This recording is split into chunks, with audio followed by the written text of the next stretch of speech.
Okay, good afternoon, everybody. Good afternoon. For those that are going to be speaking, get ready to show your brilliance here in your faces accordingly. Right here, right now. Everybody, good afternoon, July 25th, 2024. There is so much happening in the country that it was important for us to make sure that we were at the table and not having others dictate the conversation to us. My name is Michael Blake, founder and CEO of the Kairos Democracy Project, and here with many other of my fellow freedom fighters in the movement right now in the work that has to happen to mobilize our country and our communities for causes that we are excited about. Too often, we have been listening and being told that there are policies that are not aspirational, that there's a vision that people can't align around, and we want to say it's the complete opposite. And we're very clear that we have permission to dream, we have permission to live out our policies, and we have permission and a declaration to be free. And so today, we have come together with many incredible partners on the line to announce Project Freedom. This is our effort, 16 different policy areas of focus across 7 states to make it very clear that people have a reason to be excited, to be mobilized across the country, not just this year, but consistently for the work that is happening.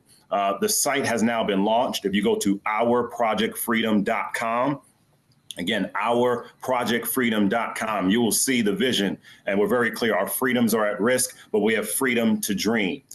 We will make sure that we are amplifying this. This is 2 tiers of the vision. First and foremost, again, I mentioned those 16 parts of the policy, the vision to be aspirational about what we deserve, but also to make sure there's a very clear contrast and choice about what's happening around Project 2025, which we find incredibly scary, that can destroy many of our communities for the policies that are being laid out, everything from the elimination of the Department of Education to stopping Head Start, et cetera. And so with that, we have many of our partners on the line that we're going to turn it over to at this time for them to rock. We want for everybody that's watching to make sure that you also amplify within your respective causes as well. Let me turn this over to an incredible brother, not only because of clergy, because he also has a great name. Anyone that has a Mike or Michael in their name is already blessed and highly favored right there. So let me turn this over right now to Pastor Mike McBride to take it over from here. Pastor Mike. Thank you, Brother Blake. I sense no lies in your previous statement as well. It is a gift to be here with everyone. Obviously, as my preacher elders would say, we are living in perilous times, but we are also living in promising moments and opportunities because of the opportunity we have as a collective, as a community, to push back against the hopelessness, to push back against some of the despair, and remind ourselves that we always have a North Star towards freedom and justice, and that North Star is always before us. I am Michael McBride. I am the co-founder of the Black Church PAC, and super excited to be able just to provide a quick framing for our conversation with a host of powerful leaders and organizations. Let me first start off by saying that our collective that is gathered under this framework of Project Freedom Now represents well over decades of organizing experience individually and collectively hundreds of years of organizing experience, which just is to say that we are not new to this. We believe, a very credible pulse on our communities. And at the same time, we also want folks to know that this is a living, breathing document. It is a platform that we are hoping to invite more of our comrades, our friends, those who love peace and justice, who are specifically concerned about Project 2025 and the way it is attempting to systemically dismantle the precious freedoms that so many of us have fought for ourselves or have extended the fight for freedom and liberation for our people and our communities.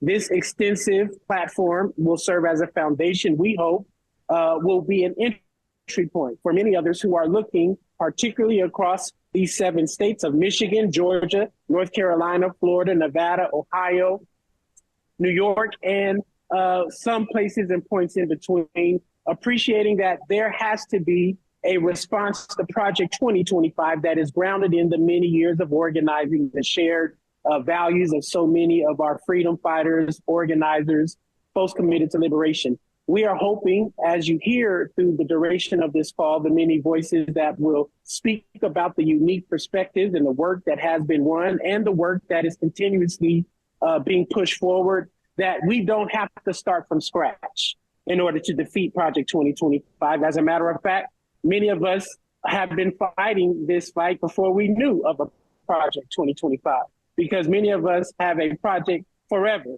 As the Queen Tamika says, we will fight forever until we need freedom, and we want freedom, and we demand it now. And so I'm super excited. I'm super blessed to be able to just remind those who are listening to us that we want and we need coordination.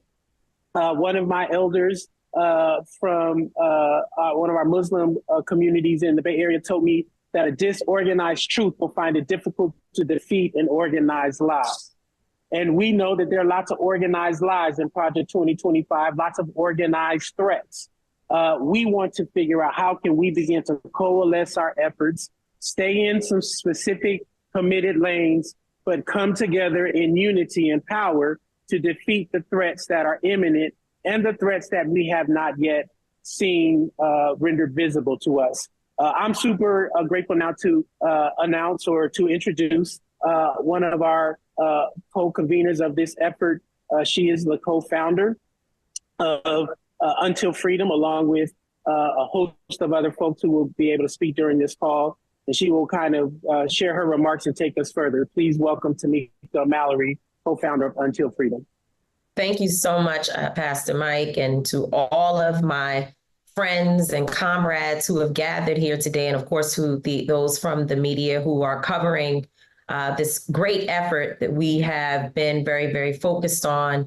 And as has been said, we've been focused on this since before the announcement of President Biden stepping down and choosing not to run for re-election. And so this is not new work for us. It is a continuation of our efforts because as we know, the work is the work is the work is the work all the time, no matter who's president, no matter who is in positions of power in this country. We are always looking to restore and to uphold the power of the people. And as our dear friend, Dr. Breonna Parker would say, these are our super friends. And I love my super friends because we are busy, very busy, brilliant, and bossy. And it is all three of those things that brings us together in this super powerful group and coalition. And so, I think that Until Freedom and our role here as a social justice organization that is on the ground in many places around this country, our role is to ensure that our people are always going from protest to politics. The protests are important because it helps us to bring awareness to major issues happening in communities across the country and looking at how those issues connect on a national level. But we cannot stop there at protests. We have to ensure that we take those boots and march all the way to the voting polls, that we march to the city council meetings, that we march to wherever people are making decisions about what takes place in this country and in our local communities.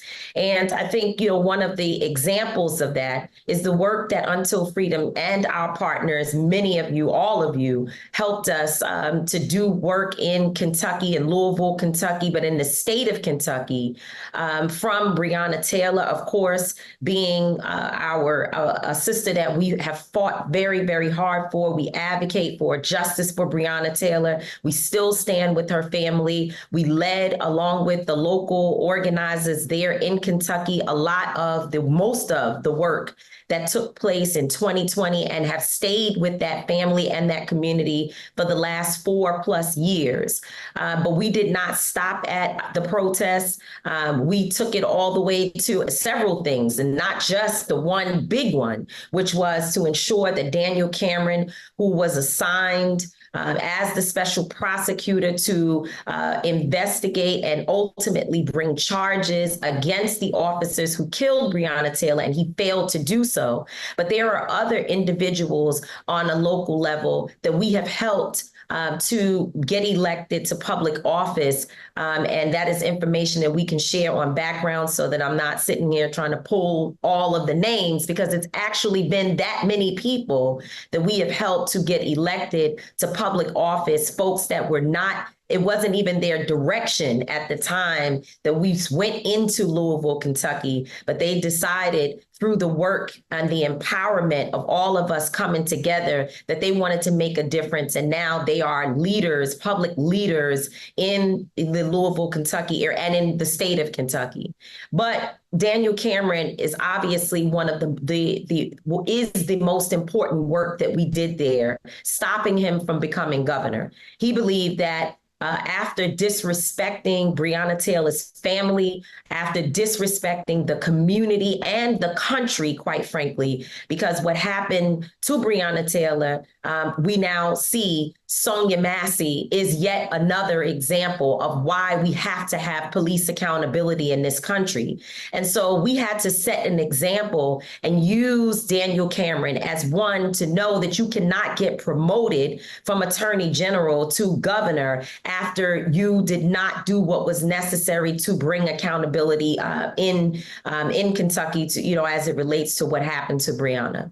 And so we've really proven that we understand the model. We've been able to help bring our people. I was just telling Pastor Mike earlier today that I was talking with one of the protesters in Kentucky in 2020.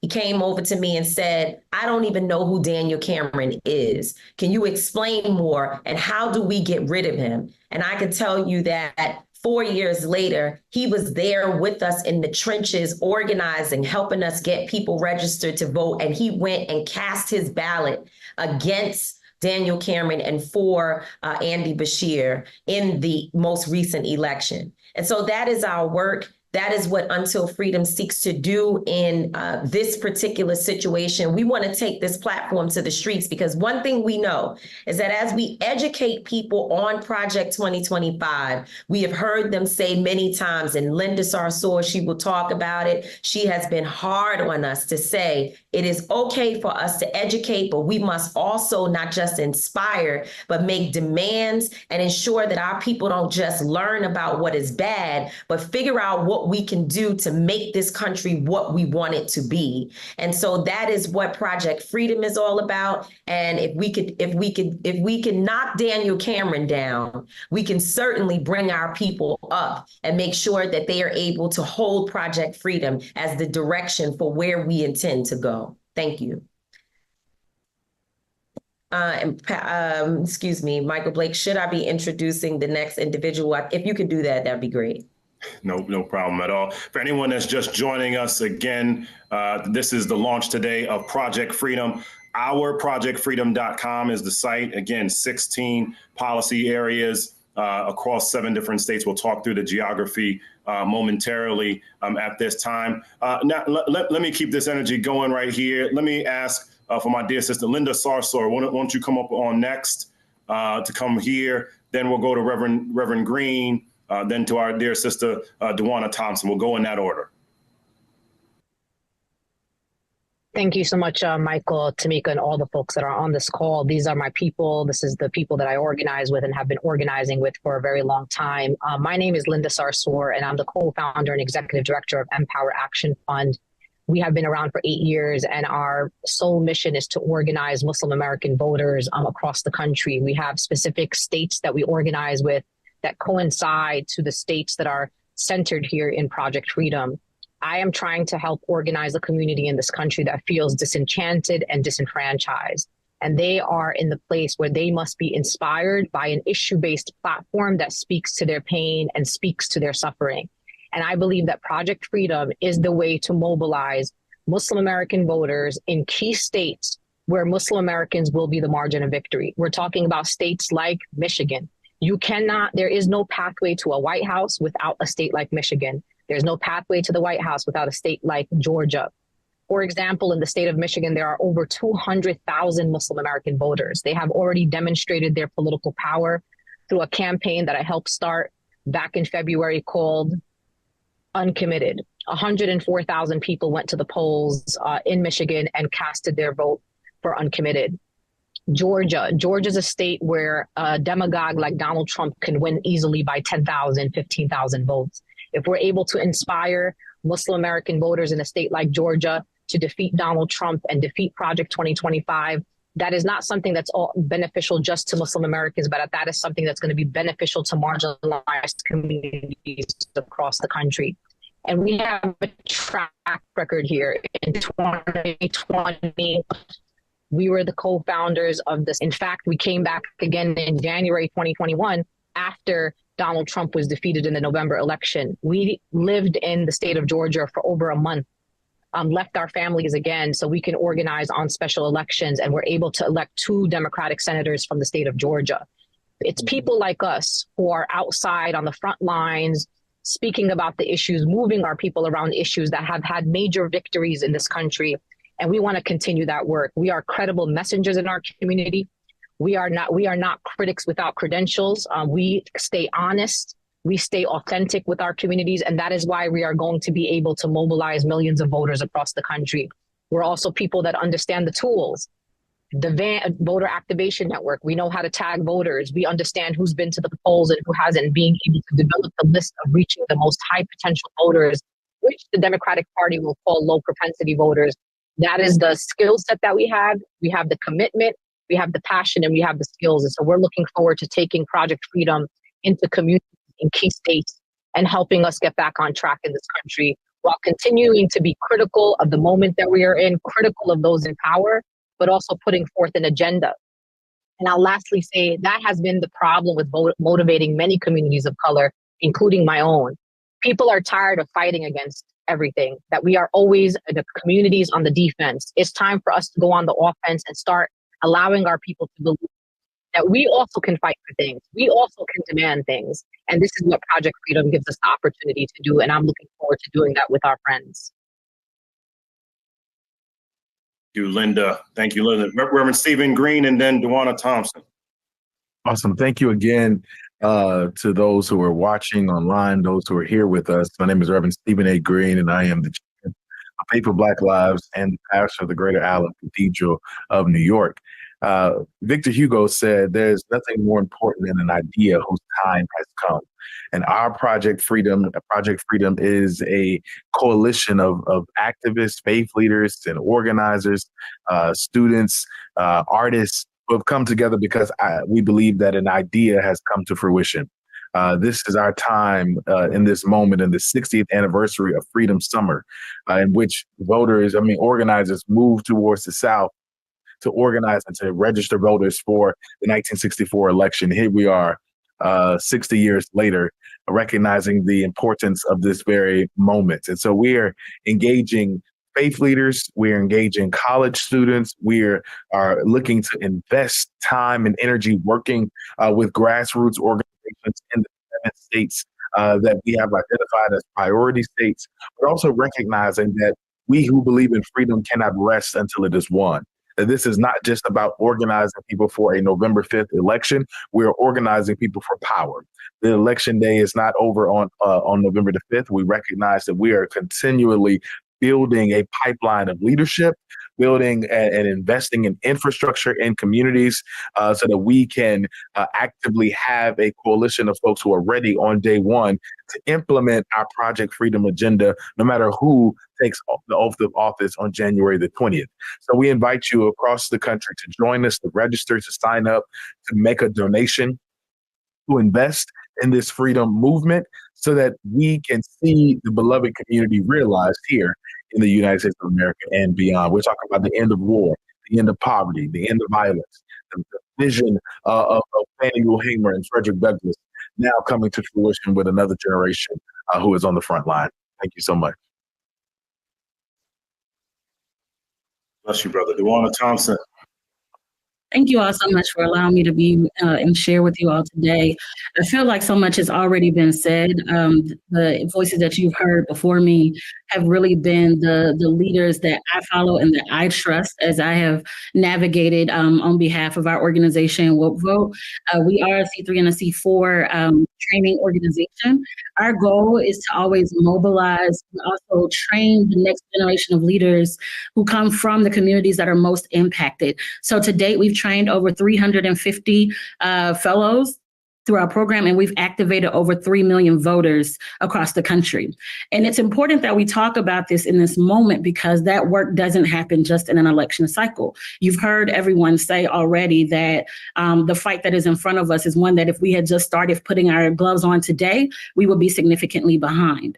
And so the wonderful thing and the thing that I'm most encouraged by is that everybody on this call, we know our communities. We know who our leaders are. We know who are the folk who are going to activate. We know where the communities are that most feel that they don't have a voice, and we've been a part of those communities. There's a quote that I like to remind people. It says, while good news is putting its shoes on, bad news has traveled the world twice. Project 2025 is bad news, right? It's traveled, it's gone into some of our communities so fast that it's created a unnecessary level of fear, and it was done intentionally. And so we are bringing the good news. We're bringing the not alternative news, we are bringing the truth because we understand that there has been a visceral attack on the truth. And so when you are getting ready to line up behind us, when you're activating with us through this project, this freedom project, through the freedom to live, the freedom to learn, the freedom to vote, and the freedom to thrive, you are going to be bearers of the truth. We are going to stand 10 toes down on the ideals that we believe are critical for our communities. And we know that when we fight for voting, when we fight for autonomy, when we fight for the opportunities for us to have families that are fed well, that are educated well, that have good jobs, that have good homes, it doesn't just support our African-American communities. It doesn't just support communities of color. Everybody rises when we rise. And so this is a day where we're excited. We're excited and we're honored to be able to bring the truth in a different way, to combat the darkness with the light. And the Woke Vote is super excited to be a part of that. We continue to do our training. We have our freedom schools that we do on the ground that's training people on not just how to activate for a voter for election time, but how to build systemic power so that you can address issues every single day in the community. While everybody might be looking at what's going on with the presidential election, there are significant races up and down the ballot for many states. And we know that there's been a signaling of shifting power back to the states. So we got to be prepared for that. We got to understand where our powers, our pocket powers lie. And so we're excited to make sure that that is a focus as a part of our work that we're doing this year. And we're leaning in to make sure that not only are people getting the information, not only are they being asked to vote, but they're getting the tools and the resources that they need to take this work beyond Election Day. So I'm excited to be here, and I appreciate the opportunity to fight with all of these power leaders on this call today. Thank you, and God bless. And the reality, everyone, is, as you can see, this is a coalition. This is not just one organization. This is multiple organizations that have been successful across this country that came together to be ready to demonstrate very clearly freedom. That is our banner. And so very clearly our effort in this regard, it is not about a candidate. It is not about a party. It is about our people. And so, again, we have 16 policy items that we're very clear around, that we're highlighting, 7 different states that we're focused upon. Today being the launch, for anyone who's just joining us, to the launch of Project Freedom, ourprojectfreedom.com. I want to go back to Pastor Mike because it's important for us to say a word around the ending of gun violence and reimagining safety, giving the rhetoric that has already begun this week and is sustained, why it's so important for that to be a critical issue, part of our conversation. Pastor Mike?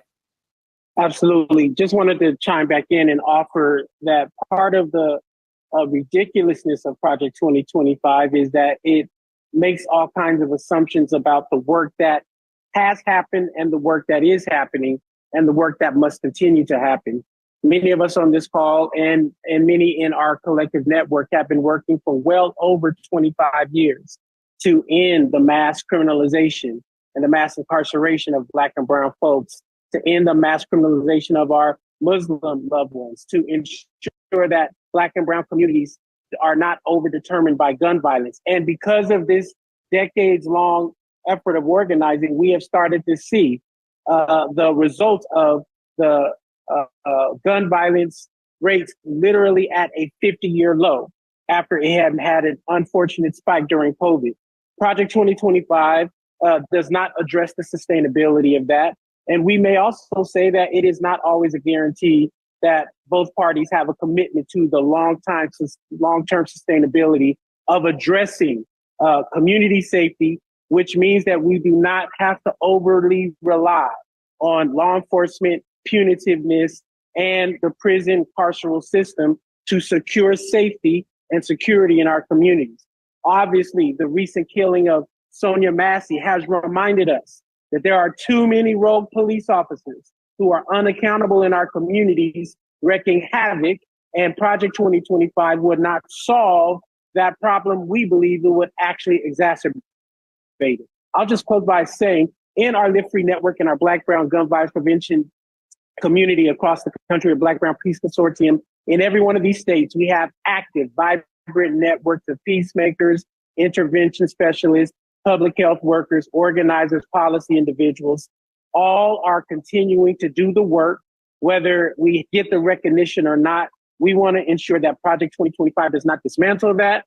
And we certainly want to keep the pressure on the Democratic Party and the new, it appears to be, presidential nominee to keep investing in these strategies. We believe the boldness and audacity of Project 2025, putting on paper what many of us have always thought was a conspiracy, has allowed us to understand they feel emboldened. And so now we are emboldened publicly to defeat Project 2025 with our people, pushing, organizing, loving on one another, building the power necessary. And I believe we will win, as we always have. Pastor Mike, thank you for dropping that knowledge out here. It's always good when you got pastors out here. Good information is always going to happen here. So again, just for context, and we'll open the floor so everybody's on the same page of what we are talking about today. For anyone that's just joined us, and thank you for the multiple reporters that are on the line. Today is the launch of Project Freedom. Project Freedom, the focus of our effort is 16 policies. This is not just about countering a Project 2025, which is essential to do. It's also us giving an aspirational vision of what we deserve and saying very clearly, we deserve to have freedom. We deserve to have the ability to dream and to achieve that. The states that we chose in particular were very specific and strategic. As Linda mentioned, Michigan, a critical state that we have all worked in, that we have seen over the last few years, the urgency of people of Michigan wanting to know who's actually listening to us right now. North Carolina, a state that has essentially been a one-point state that has gone back and forth throughout the Obama years and then Biden and Trump. Now a place that is effectively a critical space to see who's going to be serious around their organizing itself. You can't ignore Nevada and all the different demographics that are happening in Nevada, in particular in Las Vegas, because of what's going on in terms of congressional race, the Senate race, and the impact on the national election. Obviously, we've talked about Georgia. We as a people are not going to allow Georgia, especially given the conversations that have been happening in Georgia, of making it harder for people to vote, where it being illegal to have water to be in line for vote, to say, you know what, we're going to give you, again, an aspirational vision to believe around. Pennsylvania, when you think about all that has happened, a state that folks sometimes ignore, 6 hours apart between Philly and Pittsburgh. And so all of our different communities, Pennsylvania, for perspective, had the second largest increase of Puerto Ricans other than Florida in the last several election cycles. We have to make sure, again, we're mobilizing our respective communities, which is why New York is a part of this as well. How we make sure all the energy that's happening in New York is a part of this conversation itself. And then Ohio, simply put, we're not going to have allow an anti-DEI rhetoric to go unchecked. There's too much opportunity and too much momentum that exists there. So with that, let's open it up for any reporters who may have questions at this time. We see several on the line who have been doing the work itself. We see Philip, I see Cheyenne, I see several others on there. Let's open it up for any questions from any of the press at this time.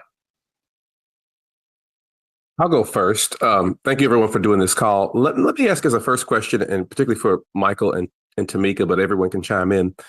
Do you see that, how do you see the death of Sonia Massey, right, changing the political dynamics of this, particularly after the failures of the George Floyd Policing Act? And duly with that and coupled with that, do you see Vice President Harris, although not necessarily considered by many progressives to be the most progressive potential candidate, do you see her closer to this agenda than President Biden? Well, she's the co-author of the George Floyd Justice and Policing Act. So obviously, this was part of what is in the bill are her ideas. I think that that's a good sign. But what we do know is that the bill has been watered down over time. And there were many reasons why that happened. We worked very closely with Senator Booker on trying to keep the bill as strong as possible, including ending qualified immunity. And we lost that after a while, which was a huge blow to the bill. And so hopefully those things will be restored. I believe this is an opportunity for us to renew our energy around getting this bill passed. The executive order was good that it happened from a symbolism perspective, but it does not have in it all of the elements that need to be there, and it's not as strong as it should be. When we think about the officer who killed Sonia Massey, his record should have disqualified him from being a police officer in this country. Number one, we know that he was discharged from the armed forces and he has a dishonorable discharge. We also know that he moved around to 6 different police departments within 4 years. Some of the allegations against him range from lying on documents to tasing a young teenage boy. This man was already problematic. And in the George Floyd Justice and Policing Act, there is the piece on the registry, which would mean that police departments and individuals, community members, would be able to look up an officer and track his history, his or her history. The problem is, and why we say that it needs to be strengthened, not just passed, but also strengthened, is because there is nothing that presents consequences and accountability if a police department hires a person like him anyway, knowing all of the information about the bad behavior and infractions of the past. And so there's a lot of work to do there. And I would hope that we see new energy around this particular, around the bill, because of the fact that we have this new moment, one, the unfortunate death of Sonia Massey, but also that one of the co-authors will more than likely be the nominee in the next few days. And just real quick as a follow-up there, Tamika, it sounds like what you're saying is that if the George Floyd Policing Act had passed, this officer wouldn't have been on the force in the first place and would have saved Sonia Massey's life. Is that correct assessment from what you just said? Well, what I am saying is that the community and the other police departments would have known, and even if this police department that hired him, the last one or any of the others, even if they knew, they can deny it because at this point, the registry does not exist. The federal registry does not exist. But what is important and why I cannot say affirmatively that he would not have been hired or that it would have saved Sonia Massey's life is because currently there's no teeth in the bill. The bill does not have consequences. It is not linked to real accountability measures. So we want to see that there would be a component that says that there will be federal withholding of funds to police departments that hire people like this officer and other consequences for those departments and for the officer, directly. And ending qualified immunity would have given maybe, and again, it is an allegation that he tased this young boy. But if he did, the family would have been able to sue him directly. And so that would have, again, been another barrier to him being hired in another police department, which ultimately resulted in the loss of the killing of Sonia Massey. Hi, all. Thank you so much for holding this presser for us. I do apologize for not having my camera on. Michael, I too have just gotten home, and let's just say I got that haggard look and I don't want to do that. So y'all don't need to see me looking like that. But I understand that Project Freedom has been in the works, it sounds like, for some time. This is not something that just started, let's say, this week when news of the change in the top of the Democratic ticket or anything like that changed. Did this start when Project 2025 was released, or have you been working on this even before then? I'll start by saying before then, because it started by the work of our respective coalitions that we've been moving. And we had all been watching under the Until Freedom banner, quite frankly, that more needed to be happened. That was an aspirational vision. What became very clear, though, because of Project 2025 and because of the election, whether it be Gaza and the impact we're seeing within Michigan and other states, whether it be the conversation around criminal justice, and quite frankly, a lack of sufficient excitement for people to be involved in the election, top to bottom, is that we had to give people something bigger, right? That we couldn't just keep watching a conversation of hoping people to get excited about two individuals when it was far, far bigger than that. And so, this is a continuation of the work that we've all been doing, but it became very clear that what was happening was not enough. And we were not doing right by our folks on the sidelines and not bringing our power together for this purpose. It was accelerated by the greater attention that's happening around Project 2025. We can't ignore that. And so when we came together and talked through the different ideas, the vision of freedom is what stayed true to all of us. And then staying true to that point was live. How do we live? How do we live free? How do we dream and give ourselves that permission slip? So it's a both and to that. I would welcome whether it be Reverend Green or Linda Sarsour as well, who have, of course, additional perspective. But no one should be thinking that this all began this week or this month. We've been working on this for some time. We just knew that the time to come forward was today. Yes, Reverend Green or Linda? I definitely want to echo the sentiment. Also, as I mentioned earlier in my remarks, to remind you that this is about also us celebrating the 60th anniversary of Freedom Summer, when Fannie Lou Hamer and SNCC organizers and others moved to Mississippi to organize and strengthen the Mississippi Freedom Democratic Party. When Fannie Lou Hamer spoke at the convention in Atlantic City and said, "I'm sick and tired of being sick and tired." And so all of this, even the calling and beckoning of history, calls us to move in this particular moment. And this is about setting an agenda for the future of the nation, the future in which we intend to build. We are all recognizing also that we're on the precipice of the 250th anniversary of the nation in 2026. And so Project Freedom is not as we said, this is not a 100-day campaign. This is a campaign to lead us for the next 100 years, really the next 250 years of American democracy. Yes, thank you for that. And just as a quick follow-up, I know that it's been said today that this is not about one candidate, this is not about one party, this is about our people. Just as a follow-up to that, though, have there been any legislators or lawmakers that have come out, endorsed it, that you have been working with on any of these? Obviously, as Tamika mentioned, with the George Floyd Justice and Policing Act, very clearly Vice President was involved in that.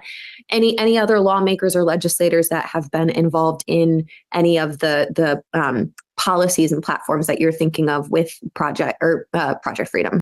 They're aware, but today was about us launching on our terms, to then be able to convey and communicate to everyone the vision that we wanted to lay out, so that we gave ourselves, quite frankly, the freedom of being able to say that this was not dictated by electeds nor candidates. This was organizations that came together to say, this is the vision that our communities want us to aspire to. Let me go to Linda Sarsour. No, I think you just said exactly that, Michael, because it also gives us the freedom to critique some of the bills that we're pushing, because we need some of them to be strengthened. We need the opportunity to be able to have conversations around these bills. We started with foundational, practical bills that are already on the table, whether it's End Racial Profiling Act, whether it's George Floyd Justice and Policing Act, whether it's the John Lewis Voting Rights Act. These are things that are on the table, and things that are tangible, that when we talk to communities, we're able to basically move them around something that is not necessarily just idealistic and aspirational. There's a bill that has been drafted. There's something that's on the table that our communities could work towards. And I'll just add this about Project 2025. For us, I think a lot of our communities, as they started hearing about Project 25, and I always tell Tamika, I'm always in the comments. I go look at the shade room. I be trying to see what the people are saying. And one of the main things people were saying that also accelerated this for me, especially as I watched communities of color, they say, where's your Project 25? Y'all mad about Project 2025? What's your plan? And that's kind of even coming out of our own communities. Like they're just saying, you're over here telling me this man is bad. They got a bad plan. All the things are going to hurt me, but y'all don't got a plan. So why are you mad? Go make a plan and come back. We were already working on a plan, but we also wanted to give something that was a bit realistic.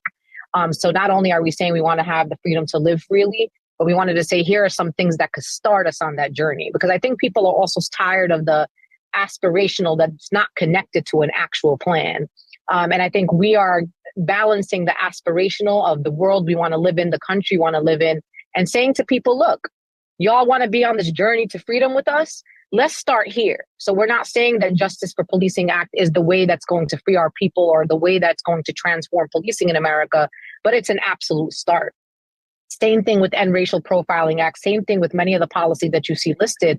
These are beginnings of a journey towards the things that we want.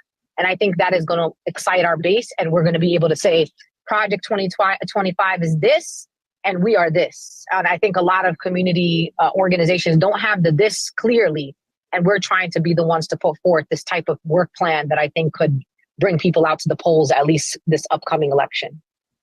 Absolutely. If I could just jump in on that and just to say that, you know, when we knock on doors, which we will be doing extensively, we go to communities where, you know, they're not always reached. People don't always knock on their doors. They're looked at as communities that there's no investment and no reason to go to them because more than likely they won't vote anyway. That is what we've been told. Linda always says they are called low propensity voters, but we look at them as high potential voters.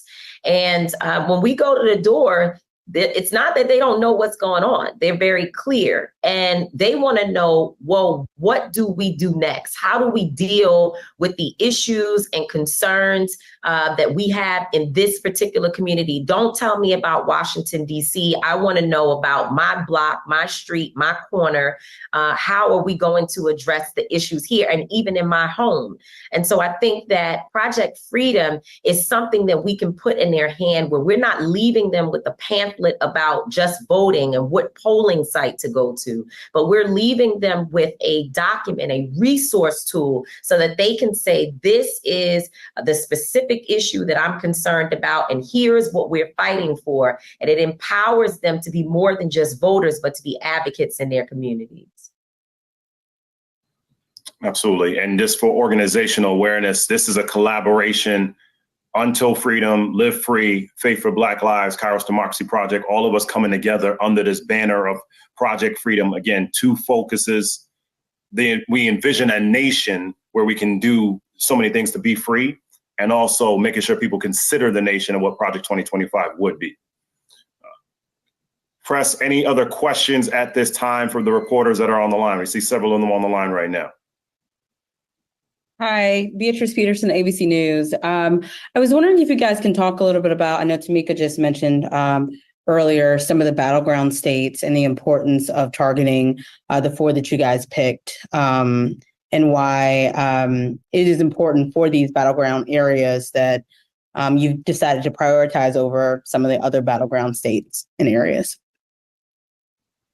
Well, happy to start, and I'm going to ask for Reverend Green to come in after me on that because we talk about these states a lot here. So first and foremost, you think about Michigan, and also Linda. Michigan is the epitome of why you had to give an aspirational vision to the people. You had tens of thousands who decided, I am not voting because I am not excited about any of this. I do not believe my voice is being heard. And we got to be clear about that. And so we couldn't let it sit on the sideline. And we see, again, it's a state like Pennsylvania that can easily flip in either direction. And so Black and brown voters making the determination of Michigan, but we had to give that clarity that we had to give you to be free. Pennsylvania, you can't ignore the magnitude of it. You know, every state, every place sees what's going on and sees what's happening and mobilizing in that regard. You think about going on to out west, Nevada, the efforts of the Economic Prosperity Summit that happened just about 2 weeks ago. It's the epitome of diversity. When you have an NAACP on one day and a UNIDOS on the next day, and your National Bar Association as well, Black and brown communities will make the difference in what happens in a congressional race, a Senate race, and a presidency there. North Carolina, the epitome of Black colleges, obviously a state that has North Carolina A&T, greatest homecoming on earth, as stated, right? We all understand that. It's impossible for us to be talking about the South and not having that there. And so for the overall dynamic of what we're achieving, it is the excitement of all of our collective groups as part of this. And so we looked at the capacity of all of our organizations and that we're ready. And you're starting to see them listed out in the chat, many of partners that are a part of this effort here accordingly in the chat. And so we're excited about that. For Until Freedom, for Woke Vote, for Live Free, for Faith in Action, for Faith Black Lives, for Kairos Democracy Project, for all of our causes, we saw those states as the most critical out the gate. Now, on top of that, Beatrice, to your question, the additional ones that we're mapping out are New York. You can't ignore New York's impact on this election because of the congressional races, but also the impact in terms of the border state and battleground state of Pennsylvania. Ohio, for all the reasons that we're seeing, especially given, J.D. Vance being the lead sponsor of an anti-DEI bill, we can't ignore that as well. And then Georgia clearly has had that impact, being the state that determined things accordingly there. Reverend Green and others who want to share empower change, also obviously we meant to highlight that as well. The importance of the states that we selected for Beatrice and others to hear. I'm gonna let Linda go first, and then I'll follow. Yeah, I'm gonna drop after this because I got another call. But what I will also say, in addition to everything that Michael Blake said, it's also mapping the states where we have infrastructure, we have partnerships on the ground, and we understand how to move in those states. We've organized, for example, both Empower Action. We've, of course, are known for our work in Michigan. That's a state that I've been organizing for the last 14 years.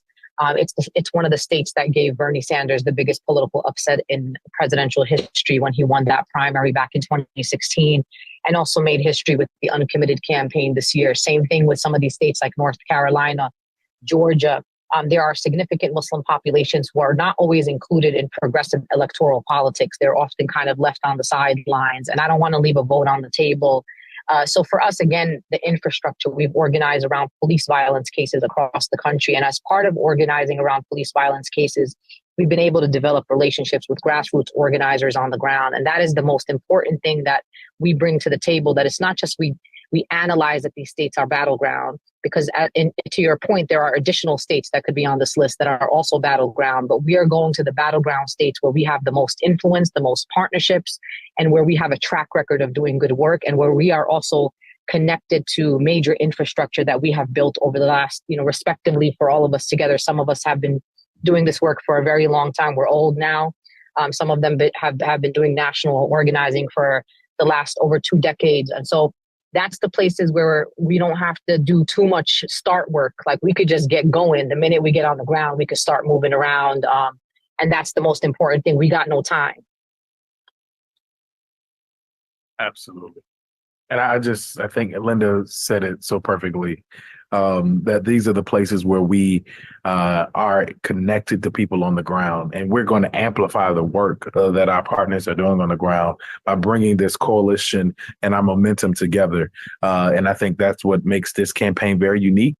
That's what makes this campaign one that is going to make a dent in this election and beyond, is because of our collegiality and camaraderie already with local organizers, and one vehicle to be able to push us to the future that we imagine and dream.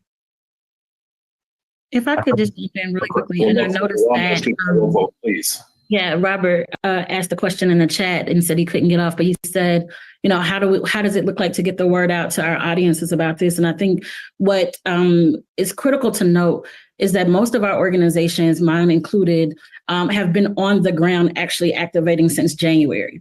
And we have been asking and telling people for decades that you have to start early, right? You cannot come at the last minute. So we are able to actually take this message, implant it in the work that we're currently doing. And that message is already going to be amplified by the more than 200 and something people that we already have on the ground in North Carolina who've been activated all year. And so I think it's important for that, but also aligning it with messages like the very fact that the literacy test is still on the ballot in North Carolina this year.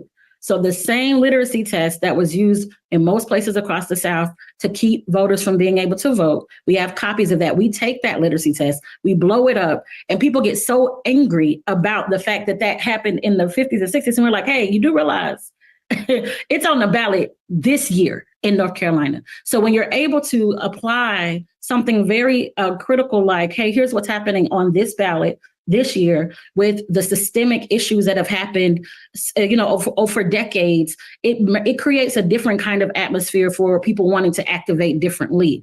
And so I think that's really important for us to note. And I think also it's important for us to note that people were really tired of a Black body being the seed that made people get activated. We did not want to just have to activate around a Sonia. We didn't want to just have to activate around a George Floyd. We wanted to activate around a policy agenda that meant something deep for our people, that didn't trigger them to activate, but motivated them to activate. And so this allows us to do that and to layer it with the most intentional platforms for the states that we've already been in, the issues that we've already been able to activate around, which we heard directly from the community that they were concerned about, and allowed them to be the voices of that work on the ground. Michael, if you don't mind, go ahead. I would love for Tamika to highlight one component to the question before we come back to Philip for a second. To Beatrice's question, influencers and infrastructure, right? To the question, right? There's opportunities that we have here. And to DeWanda's point that we want people to be excited. Many people may not realize, for example, in the state of Michigan has a Black woman up for election to the Supreme Court. I mean, there are transformational efforts that are happening across the country that people can be excited about to mobilize around. So, but to Beatrice's question, I want to be very direct on that. We have infrastructure in these places. We're not starting from scratch.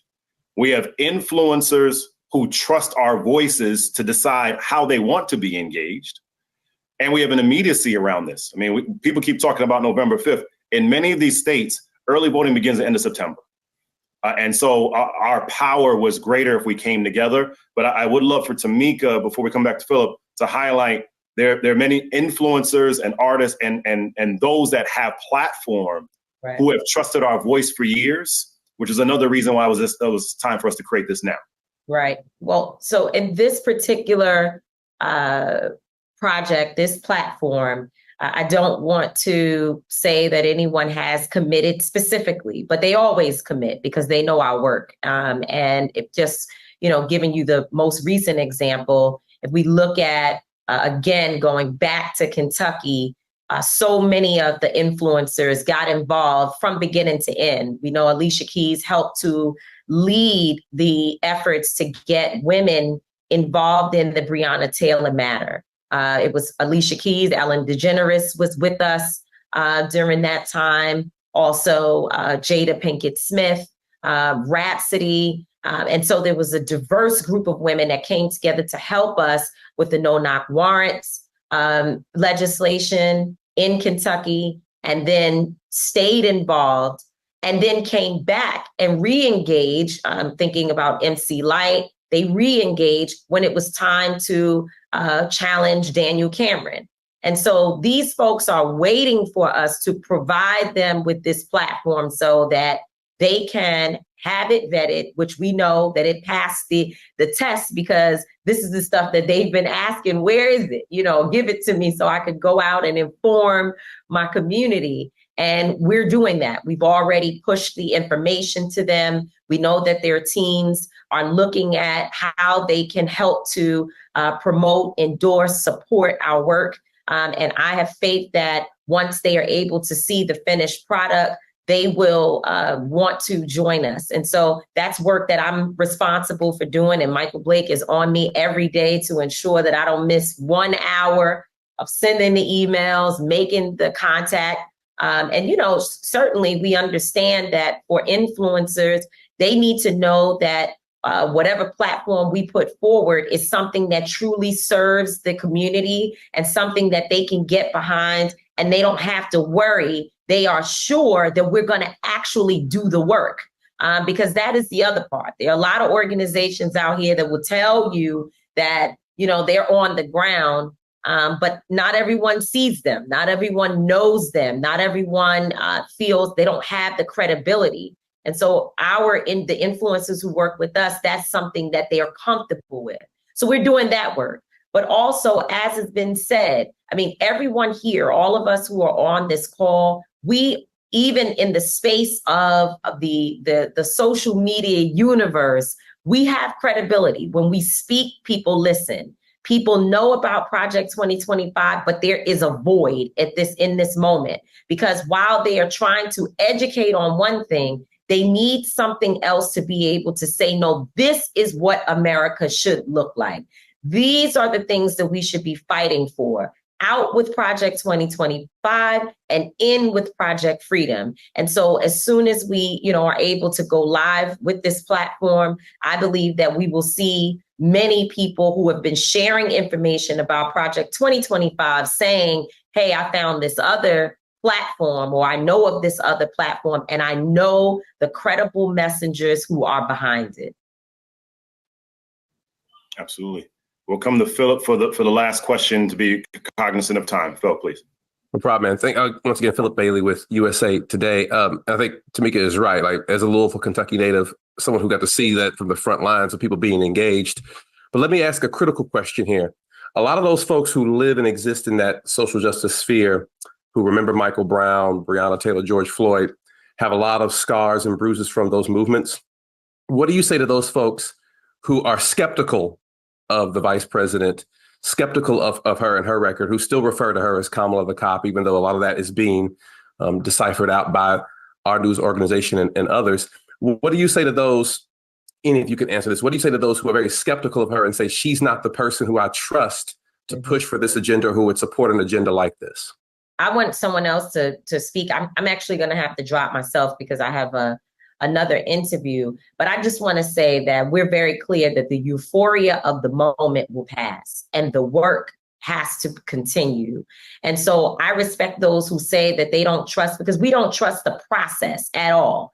I know, and obviously others on this call know the vice president well, have had many encounters with her. And we know that she is a person who understands, she gets it, she gets the issues, and she listens. And so that's a good thing. That's a good start. But we also understand the system is the system, and the system was not built to protect people of color, vulnerable people, Black folks, of course. And so we have to constantly be in a position and in a posture of fighting for what we believe in and demanding the things that's in this platform and beyond. And so the message is always for us that we're not voting for our friend. We are voting for the opponent that we believe we can move closer to our issues. And I think that in this particular moment, not speaking on behalf of this platform, I'm speaking on behalf of Tamika Danielle Mallory only, that I don't believe we will even be able to have a conversation, as we were not able to with Donald Trump in his first presidency, hopefully his only presidency. I don't believe that he's the opponent that we will even be able to fight, because they're considering things like arresting protesters who look like us, right? Organizers who look like us. And so I believe that she's a better opponent in this moment. And I agree. I think, Philip, your question speaks to a lot of the conversations and chatter that we often hear on the ground. But I think what motivates this campaign is to really focus on the 14 policy areas that we're talking about and really looking at freedom as the pathway, and that voting is one tool in our arsenal that we're going to use to fight. That voting is not the end all be all of our framework of our fight for freedom, but voting is on the pathway. And I think as long as we do not, and what we're intentional about in our messaging is to ensure that this is not tied to any personality. This is tied to the policies that we see, not just on, as DeWanna mentioned, on the federal level, but also down ballot, state and local. So this vision of reparative justice, what does that look like in your city council elections? What does that look like in your state legislature elections? So that is the framework in which we're intending to build a new vision and a radical vision, so we can build a larger army to be able to continue to fight moving forward. And real quick, to say your name and title one more time, Reverend Green, just to be sure. Reverend Stephen A. Green, Chair of Faithful Black Lives. Just to tie those together, and this actually goes to one of the earlier questions itself. We were talking about this agenda and this vision of justice well before Sunday. So it's not specific to her, but as it relates to the vice president, this is also a time to make sure that there's an education campaign of the things that she did that were inspirational and transformational and positive while she was a DA, because too often the conversation becomes one of, well, you were a DA and prosecutor, so you just must be bad, right? And so again, this is not about endorsing one or another, but it is about empowering people to actually know the truth and facts. And when it comes to justice, too often what we are seeing is a argument and a framing to divide us rather than to educate and empower us. And the next 103 days has to be a part of Project Freedom doing that. But lastly, this is not just about this election. It's about things that are so much bigger beyond it, right? It is giving us ourselves permission to dream about the democracy that we deserve. And as Reverend Green has been consistently saying to us, 2026 being the 250th anniversary, we got to help people to elevate this to a much higher level. We see one in the chat.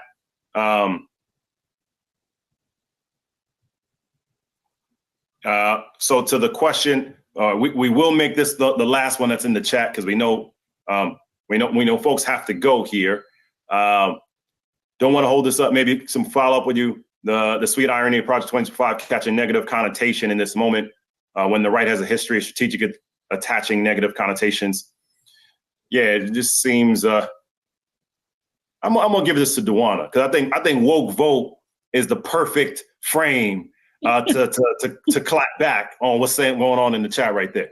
I think what the reality is that as an organization that is named Woke Vote, and the attack that the right has put on words like woke, what we've said is that you don't get to define our words and our movements. And I think this is the opportunity with our project, Freedom, is to define this for us, but also to allow those who the gentleman asked earlier, I think it was Philip, those who do feel disenfranchised or disassociated at this point with it. I think what brings them back to the table is that they're not disassociated from us. We've been speaking the truth for a very long time. So when our people hear the word woke, they know what we mean. They know no one else can tell them what we mean. So when they hear Project Freedom, they're going to know exactly what that means. And they're not going to challenge us as it relates to what is really behind our agenda. That may be happening on the right. We can't stop that from happening. And we quite frankly welcome that, because it means that we're doing our job. But we won't bow down to them dismantling our language or revisioning our language or revisioning our words. It's very important that we stand true to the truth behind our movements, the truth behind our words, the truth behind our language, because we chose those words intentionally because of the people that we are engaged with. That those words mean something to them, and they're rooted in a context of history, and they're rooted in a context of those who came before us. They used these words, and so we're excited about that. We're excited to push back against any of that. Absolutely. So as we bring this all home, again, ourprojectfreedom.com. Excuse me, Michael, I'm sorry. Please don't cut me off until I'm cut off the thing until I finish dropping all the names in here. Absolutely. We're listing out for anyone that's just joining the full listing of the coalition that is all a part of us right here. Again, for anyone that may be just joining, Project Freedom, we're launching it today, ourprojectfreedom.com. Our freedom's at risk, but we have freedom to dream. This is a multi-organizational coalition and our friend, we tell everybody it's time to get focused. We got 16 parts of our policy platform that we're talking through and highlighting around Project Freedom, that what we want to envision. And beyond it is a counter to Project 2025. You are seeing on this Zoom many of our partners here, in Tamika Mallory, Duana Thompson, Reverend Stephen Green, Pastor Mike McBride, Angelo Pinto, brilliant attorney, co-founder for Until Freedom, Linda Sarsour, who had to drop off a little bit earlier with Empower. And all of our different partners are part of this work. This is the coalition, again, so that we give ourselves permission to dream about the democracy that we deserve and saying that we deserve to be free. So we ask you to join us. We encourage you to join us. When you go to ourprojectfreedom.com, you will see the information there in terms of the two parts of the platform that's aspirational and then the counter and awareness on Project 2025. We encourage you all to please support our cause. Your support allows us to mobilize in the 7 states that we have discussed earlier in this call so that you can be a part of the effort of what we are doing, not just for this election, but throughout. I'm going to ask for Tamika Mallory to close us out, because Tamika always has a powerful point around the framing of freedom. Can I just ask one question really quickly? I'm so sorry that I joined so late. Did any of the organizations co-hosting this today make any candidate endorsements on this call? We did not. Okay, thank you. I am going to say that until freedom, until freedom, until freedom. And I'm going to ask Reverend Stephen Green to give the inspirational word so that I can continue doing this, what I'm doing over here. Right. I want to thank you all again for being with us as members of the press. And of course, on behalf of our coalition, this has been a labor of love because we love our people. And not only because we love our people, we love our nation.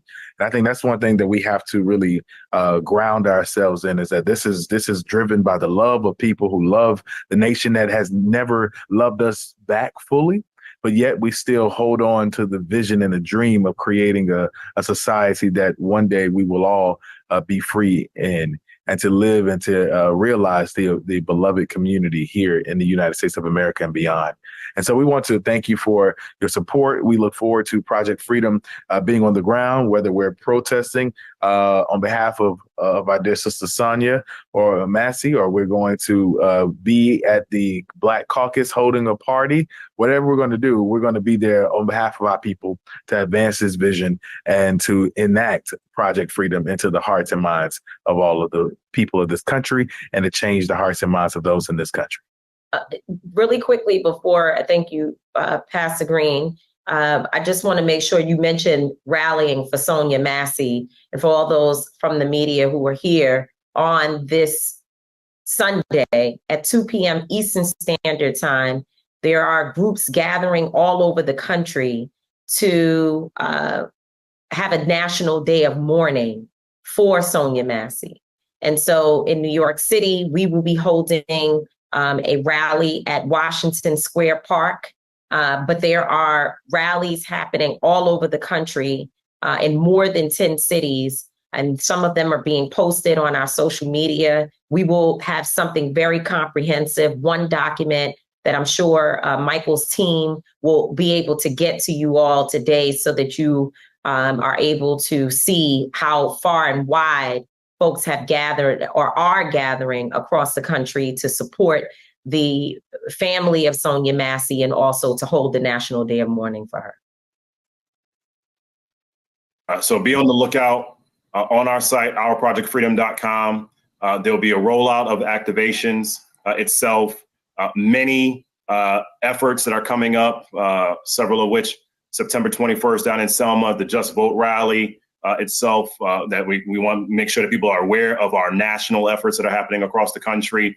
Of course, as Reverend Green mentioned, you will see us all across this country in a very powerful and active way. And, again, it is time for us to give people permission to dream and to remind people that we deserve our freedom. And that is why we're here today.